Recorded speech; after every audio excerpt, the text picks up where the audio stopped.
Bonjour à tous. Alors comme Arnaud vous l'a dit, depuis 2 dimanches, on a commencé une étude sur le livre de Jonas. Et on arrive là au chapitre 3. Pour ceux qui n'étaient pas là, ces 2 derniers dimanches, je me permets de vous faire un petit récap de ce qui s'est passé dans les chapitres 1 et 2.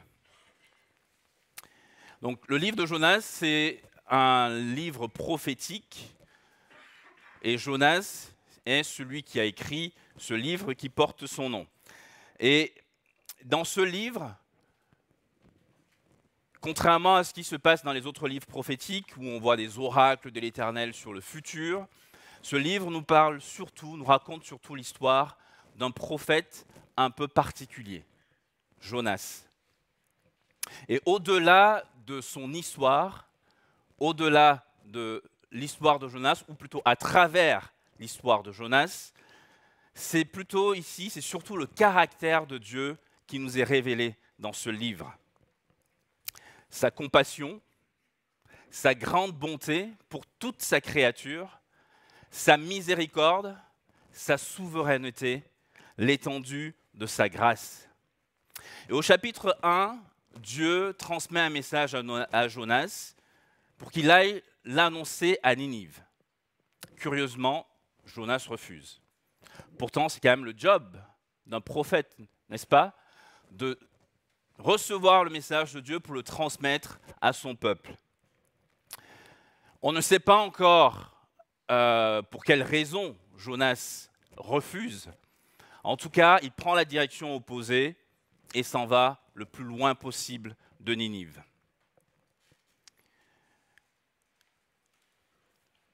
Est-ce que Jonas n'aimait pas les Ninivites? Parce que c'est vrai qu'à l'époque, c'était les ennemis d'Israël. Peut-être que c'est pour cette raison qu'il refusa la mission que l'Éternel lui donnait. À ce stade, en tout cas, on suppose que c'est cela. Mais si vous voulez connaître la vraie raison, revenez dimanche prochain. Daniel se fera le plaisir de vous expliquer quelles étaient les raisons réelles de ce refus. En tout cas, Dieu l'envoie à Ninive et Jonas refuse de partir. Il décide de s'embarquer dans un bateau, il paye le prix et c'est parti pour un long, très long voyage. Sauf qu'en pleine mer, Dieu envoie une tempête qui menace le bateau de faire naufrage. Et alors que les marins essayent de ramer pour sauver leur bateau et sauver aussi leur peau par la même occasion, devinez quoi? Jonas dort tranquillement dans la cale du bateau.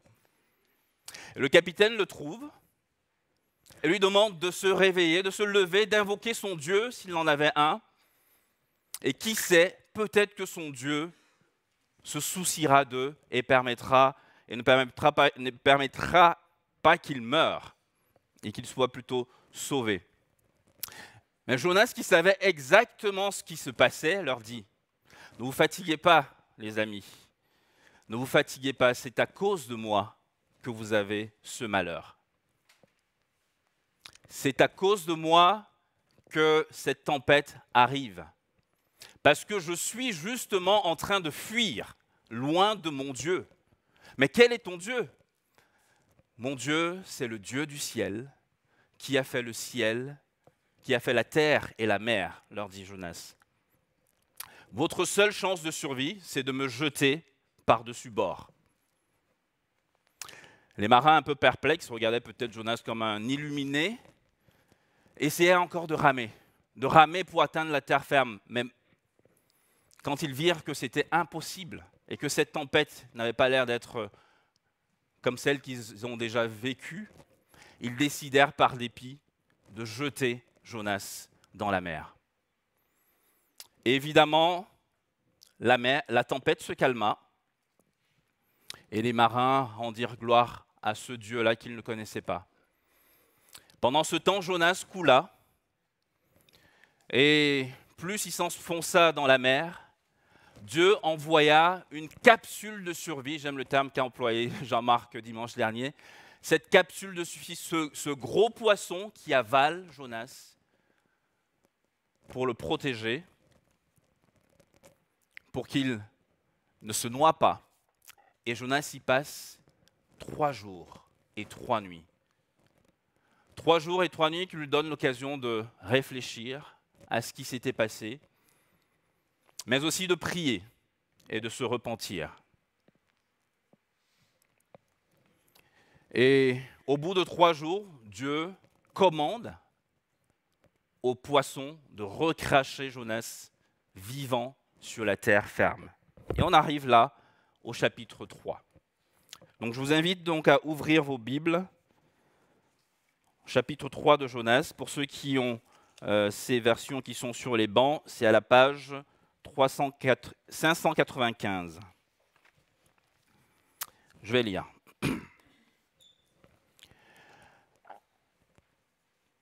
La parole de l'Éternel fut adressée à Jonas une seconde fois. Je vais l'afficher là. La parole de Dieu, de l'Éternel, fut adressée à Jonas une deuxième fois. Lève-toi, va à Ninive, la grande ville, et fais-y la proclamation que je t'ordonne. Jonas se leva et alla à Ninive, conformément à la parole de l'Éternel. Or, Ninive était une immense ville. Il fallait 3 jours de marche pour en faire le tour.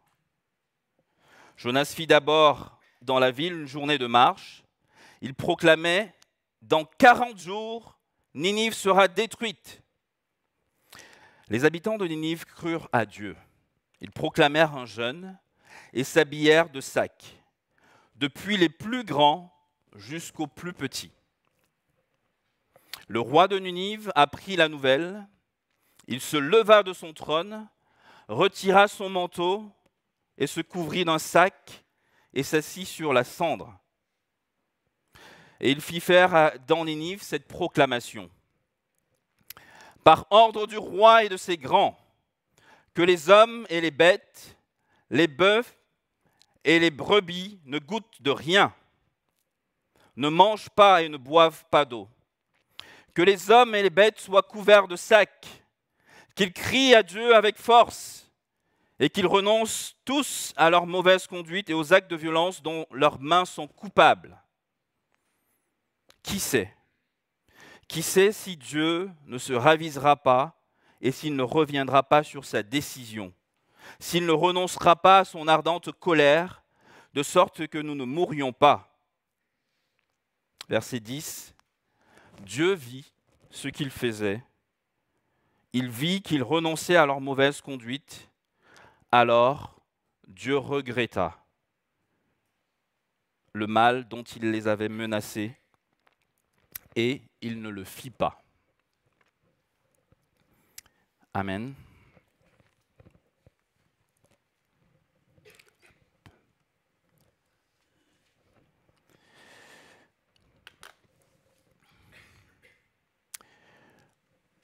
Imaginez quelqu'un à qui vous avez confié une mission et qu'il a complètement foiré, qu'il a complètement raté. Raté, pas parce qu'il a essayé et qu'il n'a pas réussi, mais parce qu'il n'a même pas essayé, qu'il n'a même pas voulu accomplir cette mission. Il l'a refusée.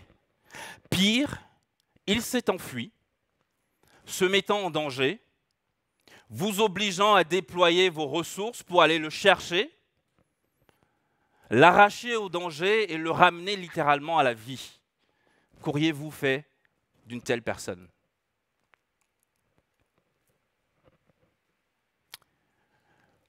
En tant qu'humain, on lui aurait certainement dit « Mon gars, ta carrière est foutue. Les missions, tu oublies. » On l'aurait mis au placard. Tu as utilisé ton dernier joker. Je ne peux plus te faire confiance. Heureusement que notre Dieu n'agit pas comme ça envers nous, n'est-ce pas? Dieu offre à Jonas une seconde chance. Le verset 1 nous dit La parole de Dieu, de l'Éternel, s'adressa à Jonas une deuxième fois. Même mission, même message. Mets-toi en route, Jonas, va à Ninive et proclame le message que je te communique. On ne sait pas exactement où le poisson a vomi Jonas, à quelle distance il se trouvait de Ninive, mais on peut imaginer qu'en plus des 3 jours que Jonas a passé dans le ventre du poisson, la route a été pour Jonas une occasion de réfléchir à ce qui s'est passé et à la chance, à la seconde chance que l'Éternel lui offrait. En tout cas, Jonas semble être revenu à de meilleurs sentiments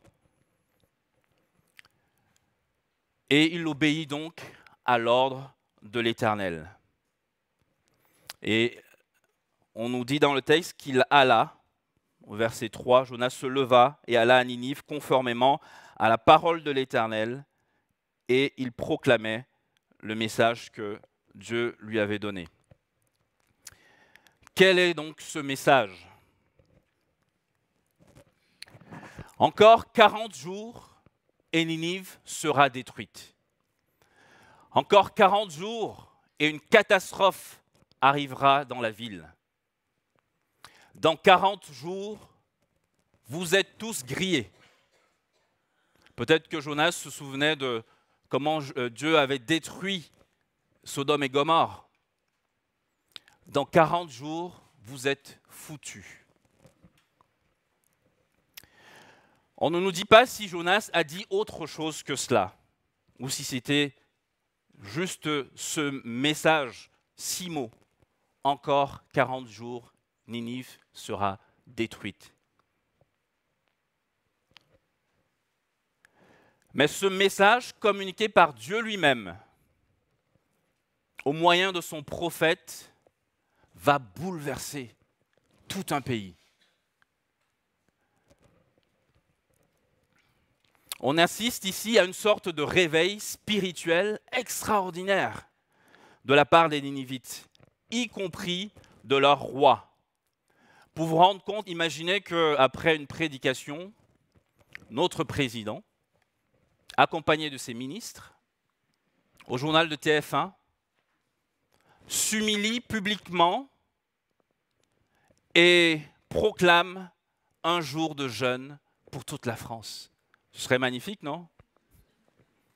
Vous rigolez parce que vous dites « Ah, mais c'est pas possible, c'est inimaginable ».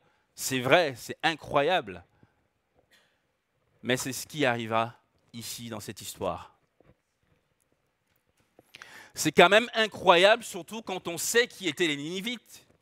Ce peuple barbare, sanguinaire, sans cœur, des guerriers redoutables qui semaient la terreur autour d'eux.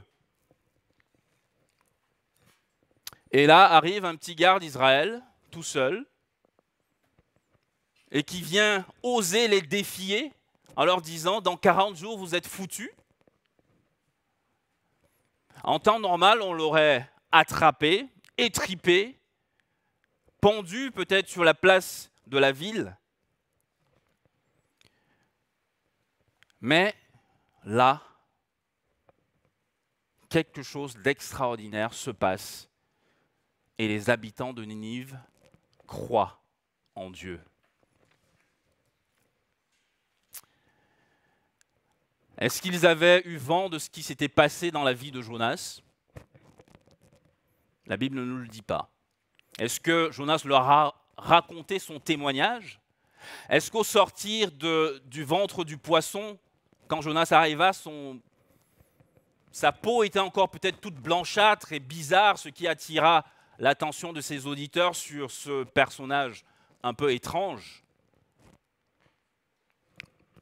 On n'a pas d'informations là-dessus, mais ils ont perçu dans le message de Jonas, dans les menaces de l'Éternel, un brin d'espoir. Le message de Jonas ne semblait pas leur en donner. Dans 40 jours, et Ninive sera détruite. Mais regardez au verset 9 ce que le roi leur a dit. Qui sait, peut-être que si on s'humilie, peut-être que si on se repent, Dieu se ravisera-t-il et il décidera de ne pas nous faire mourir. C'est exactement ce que le capitaine du bateau, au chapitre 1, a dit à Jonas. Devant le danger, face au danger, les païens croient en Dieu et se tournent vers lui. Qui sait, peut-être que Dieu se souciera-t-il de nous et nous ne périrons pas.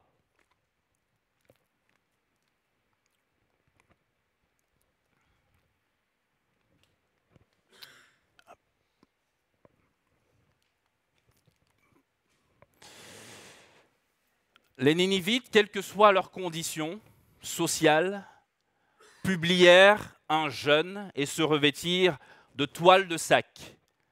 C'est ce que nous dit le texte. Et c'était une manière de montrer sa tristesse, un signe de deuil et d'humiliation. Bien avant même que les ministres et le roi ne proclament leur décret, on nous dit que tous les habitants de Ninive, quelle que fût leur condition, publièrent un jeûne. Non seulement ils montrèrent des signes, signes extérieurs de contrition, mais le texte nous dit qu'ils étaient vraiment conscients de leur mauvaise conduite et qu'ils abandonnaient leurs actes violents. Le roi lui-même s'humilie. Au verset 6, il descend de son trône, symbole de gloire et de majesté et d'honneur, pour s'asseoir sur de la cendre, symbole d'humiliation, de deuil. Il enlève son vêtement royal, symbole d'honneur, de majesté et de gloire, pour revêtir des vêtements en toile de sac, symbole de déshonneur, de deuil, d'humiliation, d'humilité devant la majesté des majestés, devant l'Éternel, le Dieu d'Israël, le roi des rois. Le roi de Ninive, avec son peuple, se détourne de leur mauvaise voie pour prendre un autre chemin. C'est ce que la Bible appelle la repentance. Et au verset 10, lorsque Dieu voit cela, lorsque Dieu voit les habitants de Ninive se détourner de leur mauvaise voie, il se plaît à pardonner. Et on nous dit au verset 10 qu'il renonça au malheur dont il les avait menacés. Il s'en abstint. Voilà le texte que le Seigneur a bien voulu nous laisser ce matin. Quelle leçon pour nous aujourd'hui, en 2024 ? Voilà. Je vous propose 4 pistes. Dieu utilise des personnes imparfaites. Si ce matin, le prérequis, c'était d'être parfait pour vous annoncer la parole de Dieu, je crois que cette chair serait vide. En tout cas, vous ne me verrez pas là ce matin. Je suis bien imparfait. Mes enfants me trouvent parfait, mais posez la question à ma femme, elle vous dira le contraire. En tout cas, je ne suis pas parfait. Mais Dieu utilise des gens imparfaits. Il l'a fait avec Jonas, ce prophète désobéissant, ce prophète en fuite. Et de notre point de vue humain, parfois on pense que Dieu utilise certaines personnes parce qu'ils ont atteint un degré supérieur de spiritualité. Et lorsqu'on se compare à eux, on pense qu'on estime en tout cas qu'on ne leur arrive pas à la cheville. Et on se disqualifie soi-même de la grâce de Dieu. Pourtant, la Bible nous dit qu'il n'y a pas de juste. Il n'y a pas de juste, pas même un seul. Et Jonas en est un exemple. Et si on regarde la Bible, elle foisonne d'exemples d'autres personnages bien imparfaits que Dieu a pourtant utilisés de façon extraordinaire. Prenons simplement Abraham. Combien de fois a-t-il menti à propos de sa femme lorsqu'il arrivait dans des pays étrangers, proposant même à sa femme d'aller rejoindre un autre homme pour sauver sa vie. Et pourtant, par Abraham, toutes les nations de la terre sont bénies. Moïse, ce criminel en fuite, combien de fois Dieu a produit devant Moïse des signes pour le convaincre d'accepter la mission qu'il lui donnait d'aller délivrer son peuple en Égypte. Et Moïse était toujours indécis malgré ces signes jusqu'à ce que Dieu décide de lui adjoindre son frère Aaron pour être son porte-parole devant le Pharaon. Et pourtant Dieu l'a utilisé de façon extraordinaire pour délivrer son peuple d'Égypte. Que dire de David, cet adultère meurtrier par préméditation, qui après avoir couché avec Bathsheba, la femme d'Uri, va décider de tuer Uri, de maquiller son meurtre. Et pourtant, Dieu l'appelle l'homme selon son cœur.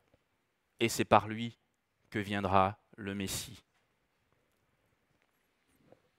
Et Pierre, qui a renié l'Éternel, son Seigneur, Jésus, Pierre qui était dans la garde rapprochée de Jésus, par 3 fois a juré ne pas le connaître.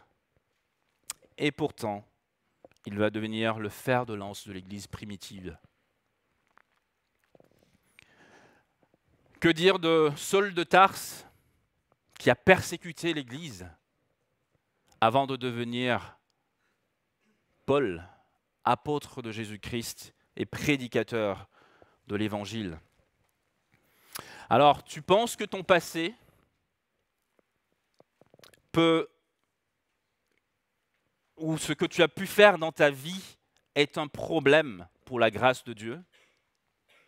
Tu penses que ton passé est un problème pour la grâce de Dieu? L'histoire de Jonas te dit ce matin que non. Tu n'as pas besoin d'être parfait pour être utilisé par Dieu. Il suffit simplement, comme Jonas, de reconnaître ton imperfection devant ton Dieu, ton incapacité, et simplement te repentir et te rendre disponible pour Dieu, à son service, et il fera par toi de grandes choses.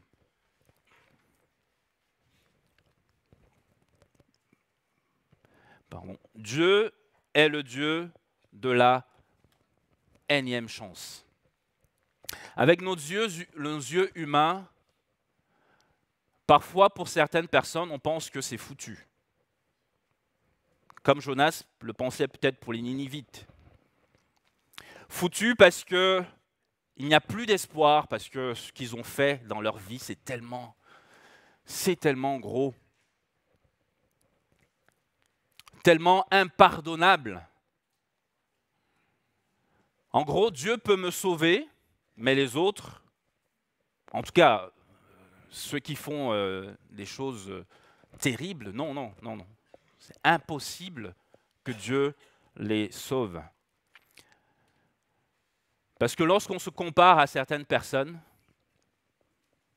quand même, leur péché est tellement gros, tellement laid, tellement sale, que pour eux, c'est pas possible. Imaginez un meurtrier, un criminel en série qui donne sa vie au Seigneur en prison. Peut-être que certains d'entre nous diraient non, franchement, par rapport à ce qu'il a fait, ça ne lui rapportera pas grand-chose. qu'il aille brûler en enfer. Peut-être que c'est ce que nous, humains, on pense. Mais encore une fois de plus, heureusement que Dieu ne réagit pas comme nous. On oublie que tous, et ça c'est ce que la Bible nous dit, tous ont péché et sont privés de la gloire de Dieu. Tous, autant que nous sommes ici, nous avons péché. Et nous sommes privés, tous privés de la gloire de Dieu. Et si nous sommes là ce matin, ce n'est que sa grâce. Ce n'est que par sa grâce et grâce au sacrifice de Jésus-Christ à la croix. Heureusement que Dieu ne réagit pas comme nous.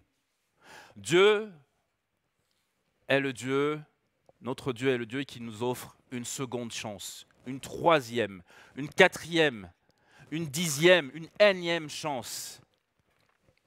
Il l'a offert à Jonas, il l'a offert aux Ninivites, malgré leurs fautes, malgré toutes les atrocités et la méchanceté qu'il faisait et qui est montée jusqu'à lui. Il est le Dieu dont la grâce te cherche et te poursuit. Et si tu cries à lui, il est prêt à t'accorder une seconde chance. Et même si c'est la 1000e fois que tu l'appelles à l'aide. Alors tu penses qu'il n'y a plus d'espoir pour toi? L'histoire de Jonas te dit que non, il y a de l'espoir. Tu penses que tu es peut-être allé trop loin de Dieu pour pouvoir revenir à lui? L'histoire de Jonas te dit que non. Non, le bras de l'Éternel n'est pas assez court pour aller te chercher là où tu te trouves pour te sauver.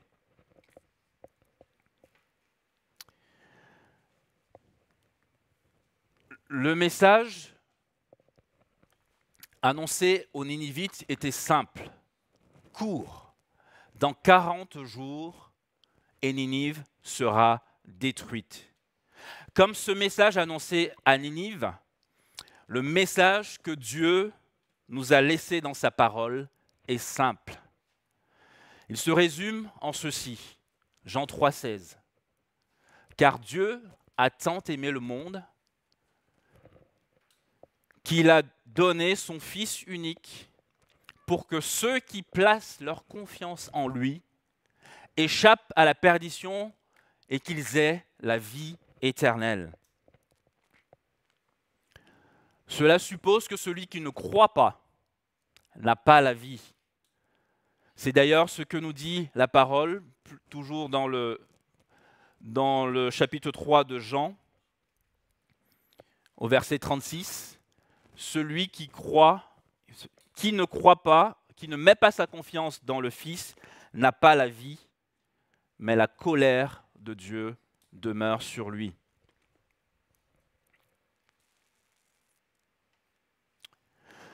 C'est quoi l'évangile? L'évangile, c'est la bonne nouvelle.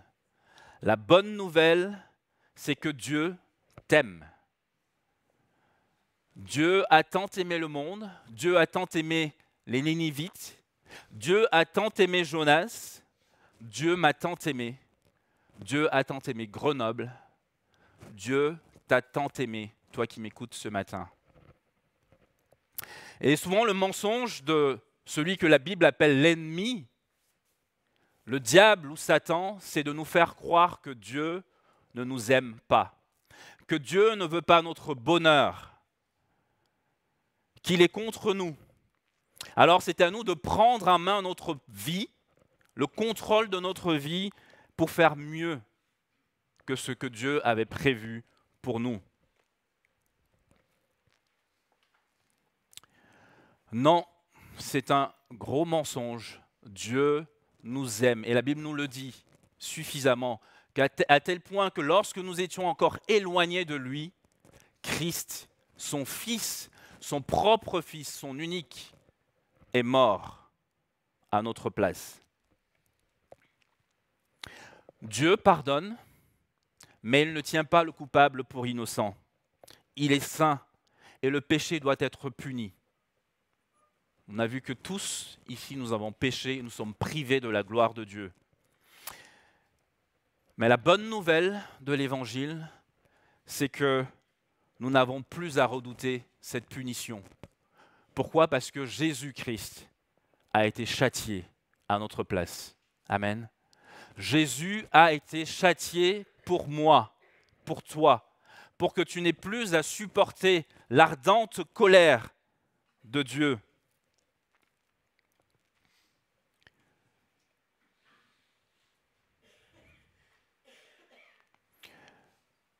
Pour que si tu mets ta confiance en lui, c'est-à-dire que tu arrêtes de croire que tu peux être suffisamment bon par toi-même pour pouvoir être sauvé, mais que tu places ta confiance dans son œuvre salvatrice, Christ prend sur lui la colère de Dieu. Et la colère de Dieu qui était projetée contre toi se détourne pour s'abattre sur son Fils.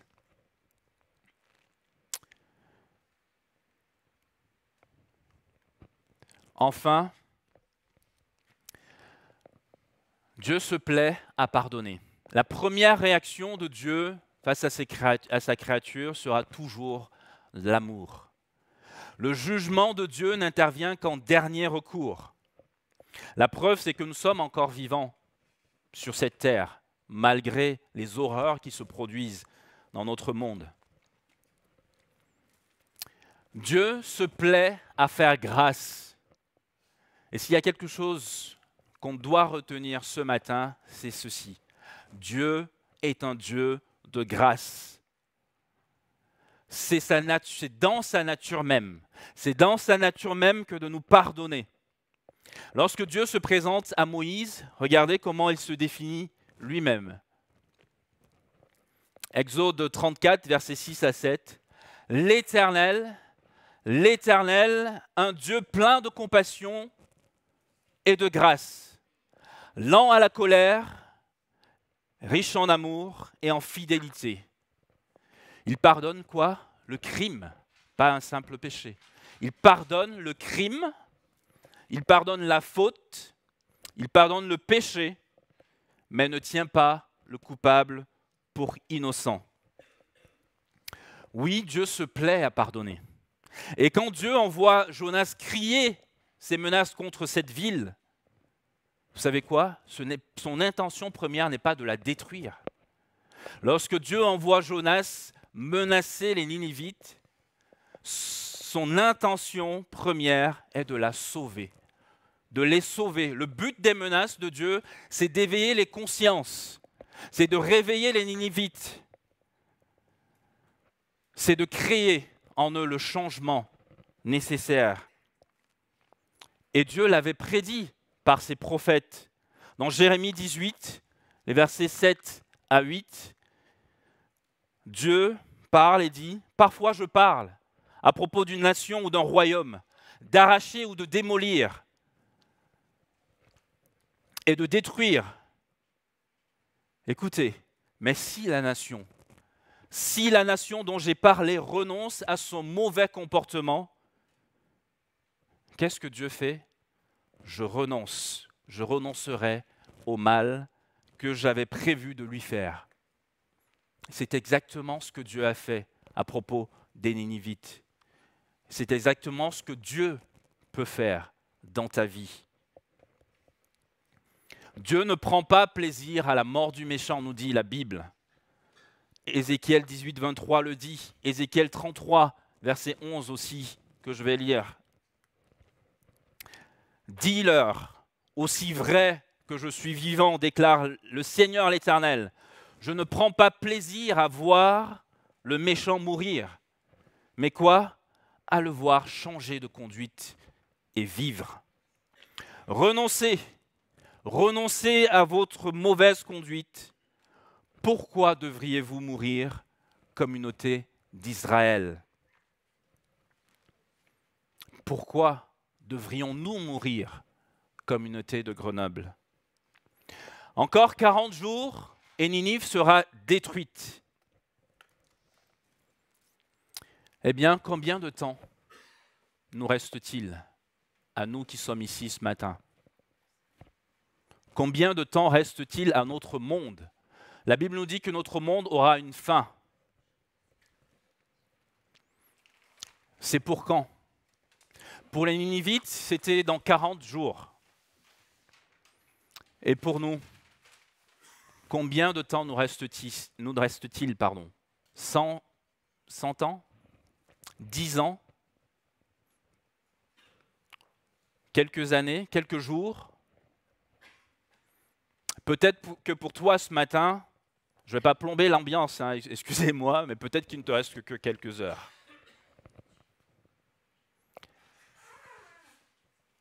Que vas-tu faire de cet avertissement de notre Dieu? Est-ce que tu vas l'ignorer ou le considérer comme le peuple de Ninive et prendre la décision de te repentir pour placer ta confiance en celui qui a pris ta condamnation? La Bible nous dit que celui qui invoquera le nom du Seigneur, l'Éternel, sera sauvé. Et si tu ne l'as pas encore fait, je t'invite ce matin à invoquer le nom du Seigneur, Jésus-Christ, qui a pris sur lui ta condamnation,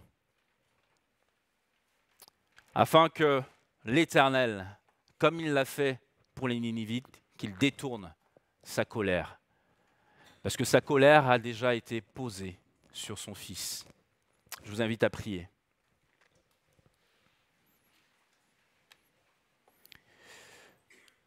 Merci notre Dieu pour ta parole, pour ce témoignage de la vie de Jonas par lequel tu souhaites nous enseigner ce matin. Merci parce que tu es un Dieu d'amour, un Dieu compatissant, un Dieu bon, lent à la colère, le Dieu qui s'empresse à pardonner lorsqu'on vient à lui. Merci Seigneur parce qu'on peut revenir à toi, quelles que soient nos fautes, quel que soit notre égarement, quel que soit l'endroit où on se trouve. Et merci parce que tu es prêt à nous recevoir avec les bras grands ouverts, Seigneur. Merci Seigneur pour ta grâce et parce qu'aujourd'hui encore tu nous offres ce privilège, cette opportunité de revenir à toi. Nous sommes fiers d'avoir ce grand Dieu-là qui nous aime malgré nos fautes, malgré nos imperfections. Et Seigneur, nous voulons encore te demander pardon pour toutes nos fautes, tous nos péchés. Et ma prière est que si ce matin, il y en a qui ne sont pas encore venus à toi, Seigneur, qu'à travers ce message, Seigneur, tu leur parles et que tu touches leur cœur pour qu'ils reviennent, pour qu'ils viennent à toi, Seigneur, afin que le jugement de ta colère qui était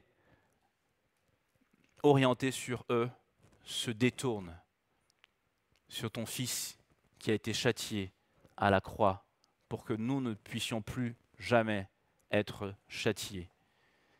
Merci encore pour le pardon de nos péchés. Merci parce que c'est de toi que vient notre salut. Au nom de Jésus. Amen.